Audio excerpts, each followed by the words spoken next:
Bonjour tout le monde et bienvenue dans le 26e jour du Lexin Broscal. Aujourd'hui c'est un peu particulier, d'habitude j'ai Naya qui est une des principales créatrices du Scal qui vérifie les phrases avant que je les mette dans l'épisode, pour vérifier qu'il n'y a pas de conneries. Aujourd'hui ça n'a pas été le cas, elle l'a fait depuis presque le début du mois, c'est vrai que je l'ai pas crédité mais à coup pas. Donc il y aura peut-être des bourdes, des choses que je vais dire qui sont pas tout à fait vraies, qui sont susceptibles de changer. Bon ça c'est le cas depuis le début mais bon là ça peut être en contradiction avec des règles qui existent déjà, donc voilà, je préviens.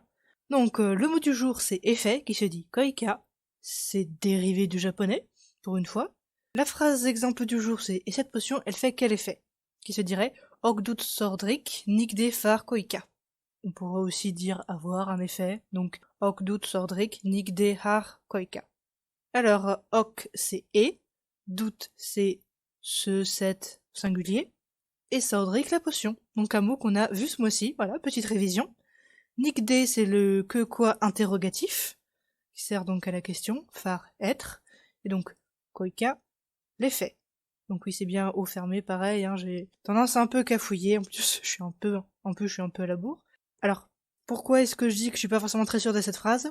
C'est parce qu'elle est en deux parties. Alors le « et cette potion, il n'y a pas de problème », mais le « elle fait quel effet », vous aurez remarqué qu'il n'y a pas le « elle » dans la version Scal. J'ai pas rajouté « sous nigde far koika », parce que, pour moi, les pronoms personnels en Scal, ils vont se référer à des choses animées, des êtres vivants, pas à des trucs inanimés, donc là la potion. C'est un usage qu'on pourrait discuter, parce qu'on n'a pas d'autres pronoms personnels pour être inanimés, donc soit on utilise pour tout un peu comme en français, soit on fait des distinctions un peu comme en anglais avec le pronom it. Personnellement ici j'ai pas mis, déjà pour ça et aussi parce que, vu qu'il y a déjà la mention de cette potion juste avant dans la phrase, ça me paraît évident, pour moi c'est pas obligatoire de le rajouter. Après, dans les langues, parfois il y a des trucs qui sont évidents qu'on va quand même redire. Donc, à voir, là c'est un peu la touche perso, peut-être que ça marche pas comme ça. Dans le pire des cas, on pourrait toujours dire que c'est une variante. C'est magique les variantes dialectales ou les formes un peu passées, ça permet d'un peu tout justifier quand on écrit des conneries. A priori, c'est tout pour aujourd'hui, donc comme d'habitude, j'espère que vous avez apprécié, merci d'être toujours là.